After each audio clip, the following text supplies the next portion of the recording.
అధికారం అధికారం ఉన్నప్పుడు మనదే కదా మొత్తం అనేటట్టుగా బిహేవ్ చేస్తే కొన్ని సందర్భాల్లో చిక్కులు కూడా రాక తప్పదు. అధికారాన్ని ప్రజల మంచి కోసం వాడితే తప్పులేదు, కానీ సొంత వికాసం కోసం రెచ్చిపోతేనే మొదటికే మోసం వస్తుంది. న్యాయస్థానంలో న్యాయాలు ధర్మాలు ఇంకా ఉన్నాయి కాబట్టే కొద్దో గొప్ప ప్రజలు భయం లేకుండా బతికే స్వేచ్ఛలో ఉన్నారు. అది కూడా కూలిపోతే నిజంగా మొదటికే ముప్పు. తాజాగా ఆంధ్రప్రదేశ్ రాష్ట్ర రాజకీయాలు గడిచిన ఏడాది కాలంలో మనం చూస్తూనే ఉన్నాం. అధికార మార్పిడి ఎప్పుడైతే జరిగిందో అరాచక శక్తులు వేగం పుంజుకొని రెచ్చిపోతూ లా అండ్ ఆర్డర్ను పూర్తిగా దెబ్బతినే కార్యక్రమం చేస్తూ పోతున్నప్పటికీ పోలీసులు కూటమి అధికారులు చెప్పిన మాటలకే సై అంటూ ముందుకెళ్తూ విచక్షణారహితంగా కేసులు పెడుతూ అరెస్టులు చేస్తూ ఇదంతా కూడా ఏడాది కాలంగా చూస్తున్నాం. తాజాగా ఆంధ్రప్రదేశ్కి సంబంధించిన ఈ న్యాయం కోసం ప్రతి వారు కోర్టుకు వెళ్ళడం సర్వసాధారణమైపోయింది. ఇక్కడే హైకోర్టు చాలా సెన్సేషనల్ ఆర్డర్స్ను జడ్జీలకు జారీ చేయడం జరిగింది. సోషల్ మీడియా ఇటీవల కాలంలో అతి ముఖ్యమైన చిన్న వ్యవహారం కూడా ప్రపంచం మొత్తం క్షణాల్లో చుట్టేస్తున్న ఏదైనా ఇన్ఫర్మేషన్ ఉందంటే అది సోషల్ మీడియాలో వచ్చే ఇన్ఫర్మేషనే. సోషల్ మీడియా వేగాన్ని, సోషల్ మీడియా సమాచారాన్ని అంతే యూజర్స్ కూడా వాడుతున్నారు, జనాలు కూడా. సోషల్ మీడియాలో ఇటీవల ఆంధ్రప్రదేశ్ రాష్ట్ర వ్యాప్తంగా సోషల్ మీడియా అరెస్టులపై కూడా తెలిసిందే. కూటమి నేతలు ఎవరిపైన ఎక్కడ కేసులు పెట్టాలి, ఎప్పుడు పెట్టాలి అనేది వాళ్ళ ఇష్టమే. ఇక పోలీసులు తీసుకెళ్లడం, జైలుకు పంపడం అంతా సర్వసాధారణ ప్రక్రియలాగా మారింది. దీనిపైన ఒక సర్క్యులేషన్ జారీ అయింది. తాజాగా సోషల్ మీడియా అరెస్టులపై ఏపీ లోడ్ జడ్జీలకు ప్రత్యేక సర్క్యులర్ జారీ చేసింది హైకోర్టు సోషల్ మీడియా పోస్టుల కేసుల్లో రిమాండ్పై ఆదేశాలు ఇచ్చింది. రిమాండ్ విధించేటప్పుడు మార్గదర్శకాలు పాటించాలని సూచించింది హైకోర్టు. చాలా కేసుల్లో సుప్రీంకోర్టు నిర్దేశించిన సూత్రాలను పాటించడం లేదని, ఆర్జేష్ Kumar versus state of Bihar తీర్పును అనుసరించాల్సిన అవసరం, బాధ్యత ఖచ్చితంగా ఉంది అంటూ హైకోర్టు వెల్లడించింది. సుప్రీంకోర్టు పెద్ద ధర్మాసనం ఇచ్చిన సూత్రాలను పాటించకుండా రిమాండ్ విధిస్తున్నారని, ఇది అనవసరమైన అరెస్టులు, శిక్షా నిబంధనల దుర్వినియోగానికి దారితీస్తుందని ఆగ్రహం వ్యక్తం చేసింది high court. Imran Pratap Gandhi versus state of Gujarat కేసుల్లో సుప్రీంకోర్టు ఏదైతే తీర్పును వెల్లవర్చిందో దాన్ని ఖచ్చితంగా పరిగణనలోకి తీసుకోవాలని హైకోర్టు జడ్జీలకు తెలిపింది. ప్రాథమిక విచారణ లేకుండా ప్రసంగాలు, రచనలు, కళాత్మక వ్యక్తీకరణపై ఎఫ్ఐఆర్లు నమోదు చేస్తున్నారని, అలా ఎఫ్ఐఆర్లు పెట్టకూడదని స్పష్టం చేసింది. డిఎస్పీ ఆమోదించాకే విచారించాలని, 14 రోజుల్లోనే విచారణ పూర్తి చేయాలని హైకోర్టు వెల్లడించింది. రిమాండ్కి ఆదేశించే ముందు పోలీసులు చట్టాన్ని ఖచ్చితంగా పాటించారా లేదా అన్నది పరిశీలించుకోవాలి. ఈ సర్కిల్ జ్యుడిషియల్ మెజిస్ట్రేట్లు ఖచ్చితంగా అమలు చేయాలని హెచ్చరించింది హైకోర్టు.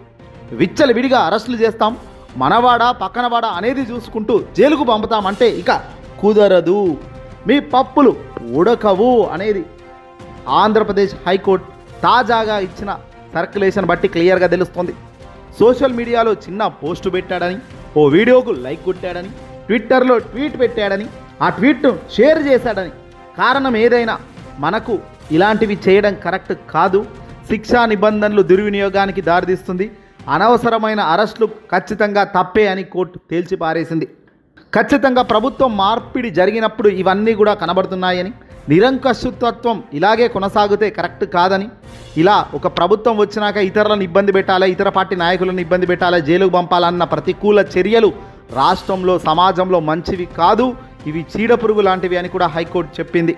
ఏదైతేనేమి హైకోర్టు ఇచ్చిన తీర్పు కూటమికి ఒక బిగ్ షాక్ అని చెప్పొచ్చు. అలాగే వైఎస్ఆర్సీపీ పార్టీ జగన్మోహన్ రెడ్డి గారికి ఒక లైన్ క్లియర్ అని కూడా చెప్పవచ్చు. అలాగని ఏదైనా అల్టిమేట్గా ఒకటి, ప్రజలకు వ్యవస్థకు మధ్య రెస్పెక్ట్ అనేది ఉంటుంది.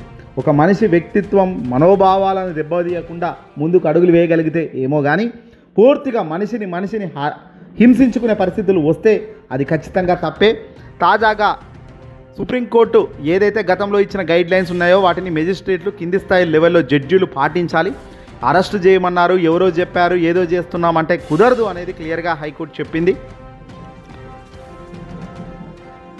ఎలాంటి మార్గదర్శకాలు జారీ చేసింది ఏపీ హైకోర్టు ఏంటి అనేది ఒకసారి చూస్తే కనుక, ఆంధ్రప్రదేశ్ హైకోర్టు రిజిస్ట్రీ జారీ చేసినవి అన్నీ కూడా అన్ని జిల్లాలకు సంబంధించినటువంటి ఆ మొత్తం జ్యుడిషియల్ మెజిస్ట్రేట్లు అందరూ కూడా ఇది ఖచ్చితంగా ఈ సర్క్యులర్ను అనుసరించాలి అని హైకోర్టు చెప్పింది.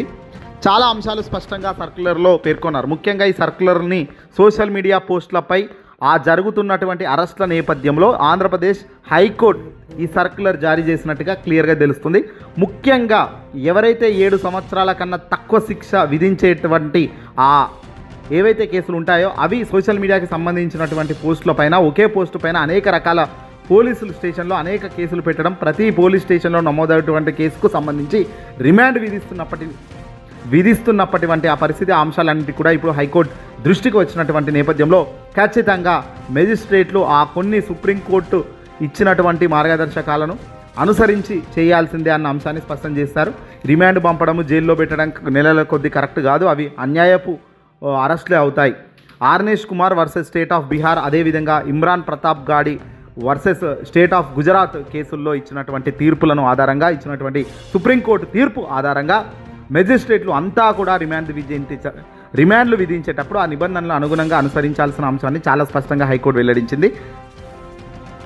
సుప్రీంకోర్టు ఇచ్చిన సూత్రాలు పాటించడం లేదు ఖచ్చితంగా హైకోర్టు తెలిపింది. ఇలాగే ముందుకు కొనసాగితే కోర్టు ధిక్కరణ ఎదుర్కోవాల్సిన పరిస్థితి ఉంటుందని కూడా డైరెక్ట్గా హైకోర్టు తెలిపింది. మెజిస్ట్రేట్లు శాఖాపరమైన చర్యలను ఎదుర్కోవాల్సి ఉంటుందని హైకోర్టు తెలిపింది. సోషల్ మీడియా అరెస్టులపై జడ్జీలకు హైకోర్టు సంచలన ఆదేశాలు ఇవ్వడం బహుశా చరిత్రలో ఇదే తొలిసారి.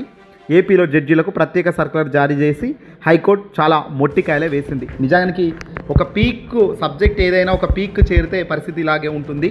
అవసరానికి మించి ఆయుధంగా మలుచుకుంటామని ఎవడైనా ఏదైనా చేయగలిగితే ఎవరైనా మొట్టికాయలు వేయాల్సిందే. మొదట సుప్రీంకోర్టు డిఎస్పీ ఆమోదించాకే ఎవరినైనా విచారించాలి. ఆ విచారణ 14 రోజుల్లోగా పూర్తి చేయాలి. సుప్రీంకోర్టు స్పష్టంగా చెప్పిన రిమాండ్లు ఇది. రిమాండ్కి ఆదేశించే ముందు పోలీసులు చట్టాన్ని పాటించారా, లేదంటే ఎవరైనా అధికారులు, తెలుగుదేశం పార్టీ పెద్దలు, కూటమి అధికారులు ఫోన్లు చెప్తే వీళ్ళు అరెస్టు చేశారన్నది క్లియర్గా తెలుస్తుంది. చట్టాన్ని ఉల్లంఘిస్తున్న పోలీసులపై కూడా చర్యలు ఉంటాయని ఇలా పరిశీలించాకే, ఇవన్నీ పరిశీలించకుండా అరెస్టులు చేస్తే మాత్రం ఇబ్బంది పడతారు. రిమాండ్ ఇవ్వకూడదు. ఇదంతా కూడా చాలా స్పష్టంగా, ఎందుకంటే స్వయంగా ఇలాంటి మార్గదర్శకాలు జారీ చేయాల్సిన పరిస్థితి వచ్చిందంటేనే ఏ స్థాయిలో కేసులు పెడుతున్నారు, ఏ స్థాయిలో అరెస్టులు జరుగుతున్నాయి అన్నది ఇక్కడ చాలా క్లియర్ కట్గా కనబడుతుంది. ఏదేమైనప్పటికీ కూడా ఆంధ్రప్రదేశ్లో ఒక అరాచక శక్తి పరిపాలనలో భాగంగా జరుగుతున్నాయి ఇవన్నీ కూడా అంటూ చాలామంది ప్రజలు సోషల్ మీడియాలో అంటున్నారు. వాళ్ళు అంటున్నది నిజమా అబద్ధమా అన్నది ఈరోజు హైకోర్టు ఇచ్చిన ఈ తీర్పు ఆదేశాలను బట్టి కూడా మనం అనాలిసిస్ చేయవచ్చు.